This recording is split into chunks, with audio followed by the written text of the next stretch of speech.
Hello students, मैं शशि सिराना स्वागत करता हूं आपका आपके अपने YouTube channel chemistry and GK Shashi Sirana पर।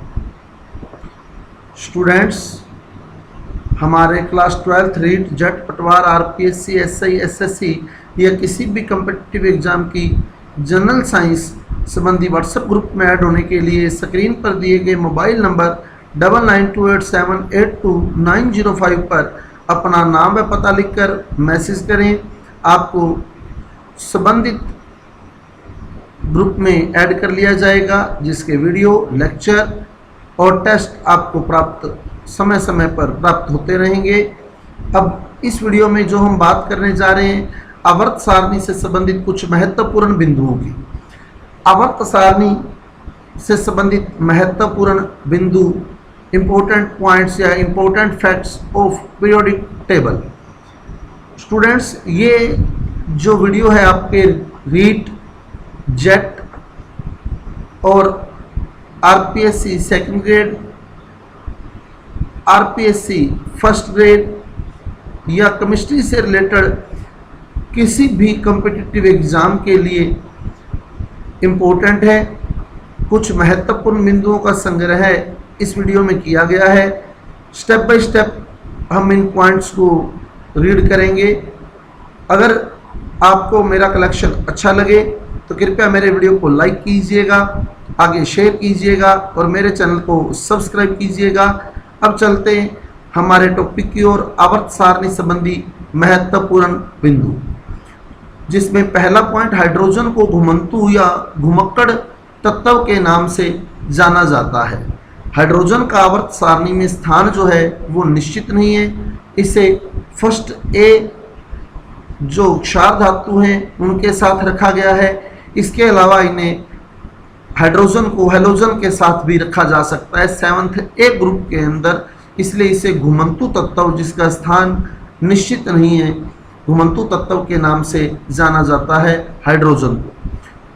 द्रव धातु मरकरी या पारा, मरकरी या पारा सिंबल Hg, मरकरी या पारा द्रव धातु है। द्रव अधातु ब्रोमीन, ब्रोमीन द्रव अधातु है। इसके अलावा अगर आपसे पूछ लिया जाए वाष्पशील अधात्विक ठोस, ऐसा अधातु जो वाष्पशील ठोस है वो आयोडीन, उसे भी नोट कर लें। वाष्पशील ठोस अधातु जो कि वाष्पशील ठोस है। ठोस सामान्यतः धातु ठोस होते हैं, लेकिन अधातु भी आयोडीन अधातु होते हुए भी वाष्पशील ठोस के रूप में पाया जाता है। तो द्रव धातु मरकरी, द्रव अधातु ब्रोमीन। सर्वाधिक विद्युत ऋणता वाला तत्व फ्लोरीन, इसीलिए फ्लोरीन को सुपर हैलोजन के नाम से भी जाना जाता है। सर्वाधिक विद्युत ऋणता वाला तत्व फ्लोरीन, क्योंकि हैलोजन जो है वो उच्च विद्युत ऋणता वाले तत्व है आवर्त सारणी में, और हैलोजन में भी सर्वाधिक विद्युत ऋणता वाला फ्लोरीन है, इसलिए फ्लोरीन जो है वो सुपर हैलोजन के नाम से जाना जाता है। सर्वाधिक इलेक्ट्रॉन बंधुता वाला तत्व क्लोरीन, क्लोरीन की इलेक्ट्रॉन बंधुता आवर्त सारणी में सर्वाधिक है। फ्लोरीन की विद्युत ऋणता आवर्त सारणी में सर्वाधिक है। प्रबलतम अपचायक लिथियम, लिथियम जो है छोटा आकार होने के बावजूद भी आसानी से इलेक्ट्रॉन त्याग देता है, प्रबलतम अपचायक है, जिसका कारण है उच्च जल योजन ऊर्जा। अगर लिथियम की अपचायक क्षमता का क्रम आपसे पूछ लेता है, कारण पूछ लेता है, तो उच्च जल योजन ऊर्जा उसका कारण है। उच्च जल योजन ऊर्जा के कारण लिथियम जो है वो आसानी से इलेक्ट्रॉन त्याग कर प्रबलतम अपचायक बनता है। बाकी आपको पॉइंट ही तैयार करने हैं। द्रव धातु मरकरी है, द्रव धातु ब्रोमीन है, सर्वाधिक विद्युत ऋणता वाला फ्लोरीन है, सर्वाधिक इलेक्ट्रॉन बंधुता वाला क्लोरीन है, प्रबलतम अपचायक लिथियम। उसके बाद बात करें हम सर्वाधिक ऑक्सीकरण अवस्था वाला तत्व, तो सर्वाधिक ऑक्सीकरण अवस्था आवर्त सारणी में जिस तत्व की है वो है ओस्मियम, ओस्मियम OS +8 ऑक्सीकरण अवस्था ये दर्शाता है। इसके बाद नंबर आता है मैग्नीज का Mn +7 ऑक्सीकरण अवस्था अधिकतम दर्शाता है Mn। तो अधिकतम, उच्चतम या सर्वाधिक ऑक्सीकरण अवस्था वाला तत्व ओस्मियम OS, और इसकी जो अधिकतम ऑक्सीकरण अवस्था है वो +8। इसके बाद स्थान आता है मैग्नीज का +7। अर्धचालक के रूप में प्रयुक्त तत्व, तो अर्धचालक के रूप में सिलिकॉन और जर्मेनियम का यूज किया जाता है। सिलिकॉन व जर्मेनियम अर्धचालक के रूप में यूज होते हैं और इनका जो मुख्य उपयोग है अर्धचालक युक्तियां ट्रांजिस्टर वगैरह बनाने में। तो आपसे पूछा जाए ट्रांजिस्टर बनाने में कौन सा तत्व यूज होता है, तो सिलिकॉन व जर्मेनियम में से एक ऑप्शन आपको मिलेगा। प्रकृति में सर्वाधिक मात्रा में पाया जाने वाला तत्व, बहुत ही इंपॉर्टेंट क्वेश्चन है। लास्ट ईयर जेट के एग्जाम के अंदर एक क्वेश्चन आया हुआ है, प्रकृति में सर्वाधिक मात्रा में कौन सा तत्व पाया जाता है, तो प्रकृति में सर्वाधिक मात्रा में पाया जाता है ऑक्सीजन। सर्वाधिक मात्रा में पाया जाने वाला तत्व ऑक्सीजन। और दूसरे स्थान पर पाया जाने वाला तत्व है वो सिलिकॉन। सिलिकॉन दूसरे स्थान पर पाया जाता है, Si दूसरे स्थान पर। तीसरे स्थान पर पूछ लिया जाए तो एल्यूमिनियम, तीसरे स्थान पर एल्यूमिनियम। और तत्वों में तीसरा स्थान एल्यूमिनियम का। यहीं अगर धातुओं की बात करें तो धातुओं में पहला स्थान है एल्यूमिनियम का। अगर धातु पूछ लिया जाए, प्रकृति में पाया जाने वाला सर्वाधिक तत्व तो है ऑक्सीजन, लेकिन सर्वाधिक मात्रा में पाया जाने वाला धातु है वो है एल्यूमिनियम। एल्यूमिनियम धातुओं में पहला स्थान रखता है। तो अगला पॉइंट, प्रकृति में सर्वाधिक मात्रा पाया जाने वाला धातु तो वो है एल्यूमिनियम। और दूसरे स्थान पर पाया जाने वाला धातु है आयरन, Fe। सेकंड स्थान है Fe का धातुओं के अंदर। तो सर्वाधिक मात्रा में पाया जाने वाला तत्व ऑक्सीजन, और अगर धातु पूछ लिया जाए तो एल्यूमिनियम, और एल्यूमिनियम का वैसे स्थान पूछ लिया जाए तो तीसरा तत्व है प्रकृति में पाया जाने वाला एल्यूमिनियम। पहला स्थान ऑक्सीजन का, दूसरा सिलिकॉन का और तीसरा एल्यूमिनियम। अंतिम स्थायी तत्व बिस्मिथ, जिसका परमाणु क्रमांक है 83। अंतिम स्थायी तत्व है बिस्मिथ। बिस्मिथ के बाद जितने भी तत्व हैं वो सारे के सारे रेडियो एक्टिव हैं, अपने आप अपघटित होते रहते हैं, अल्फा बीटा गामा विकिरणें त्यागते रहते हैं। तो अंतिम स्थायी तत्व बिस्मिथ। और परमाणु क्रमांक 84 के बाद जितने भी तत्व आते हैं 84 से, वो सारे के सारे रेडियो एक्टिव हैं। तो लास्ट स्थायी तत्व आवर्त सारणी का अगर आपसे पूछा जाता है तो वो बिस्मिथ। लेकिन एक तत्व ऐसा भी है जिसका परमाणु क्रमांक 83 से कम होने के, 83 से तो कम है पर वो रेडियो एक्टिव है, वो है प्रोमीथियम। तो बिस्मिथ के बाद आने वाले सभी तत्व रेडियो एक्टिव हैं। परमाणु क्रमांक 83 से पूर्व, 83 अंतिम स्थायी तत्व है, 83 से पूर्व एकमात्र तत्व प्रोमीथियम Pm, जिसका परमाणु क्रमांक 61 है, यह एक लैंथेनोइड तत्व है। तो एकमात्र तत्व जो रेडियो एक्टिव है वो है प्रोमीथियम, जिसका परमाणु क्रमांक जो है वो 83 से कम है।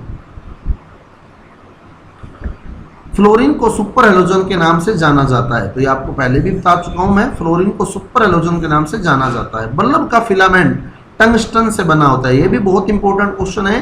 टंगस्टन का जो सिंबल है वो कैपिटल W से लिखा जाता है टंगस्टन को।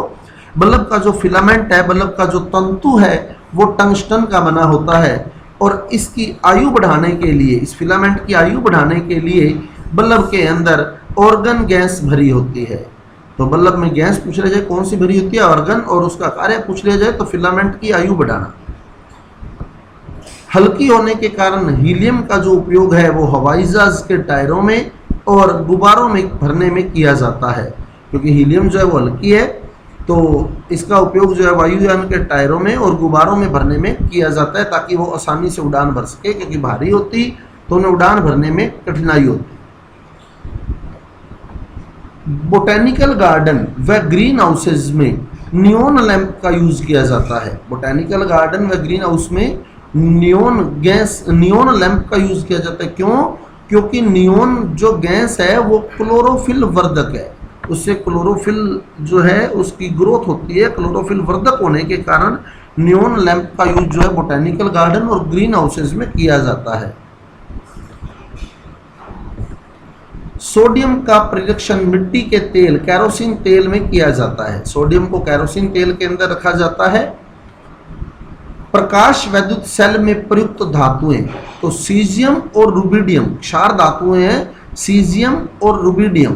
तो इनका उपयोग प्रकाश वैद्युत सेल में किया जाता है। तो प्रकाश वैद्युत सेल में प्रयुक्त धातुएं अगर आपसे पूछ ली जाती है तो सीजियम व रुबिडियम।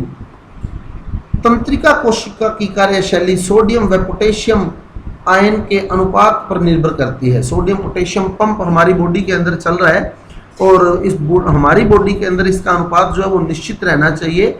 तभी तंत्रिका कोशिका जो है उसकी क्रियाविधि सही रहेगी, आवेग का संचरण हो पाएगा। तो सोडियम पोटेशियम आयन के अनुपात पर निर्भर करती है, और स्तनधारियों में जो सोडियम पोटेशियम आयन का अनुपात है वो 1:7 होता है, बिल्ली और कुत्ते को छोड़कर।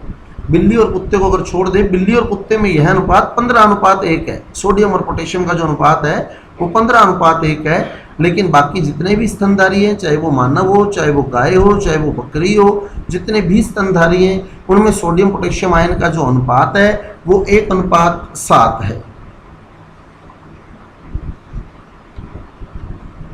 सोडियम का घनत्व पोटेशियम से अधिक है। वैसे तो क्या होता है, ऊपर से नीचे जाते हैं तो घनत्व बढ़ता है, ऊपर से नीचे जाए तो घनत्व बढ़ता है, लेकिन सोडियम का घनत्व पोटेशियम से ज़्यादा है। ये अपवाद है घनत्व में। और इसी प्रकार मैग्नीशियम का घनत्व कैल्शियम से ज़्यादा है।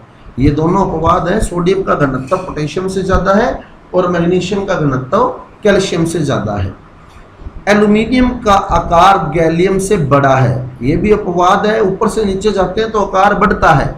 एल्यूमिनियम जो है वो 13वें वर्ग में आने वाला तत्व है, और नीचे गैलियम है, ऊपर एल्यूमिनियम है। तो एल्यूमिनियम छोटा होना चाहिए, नीचे जाए तो आकार बढ़ता है, तो गैलियम बड़ा होना चाहिए। लेकिन ये अपवाद है, एल्यूमिनियम का जो आकार है वो गैलियम से बड़ा है।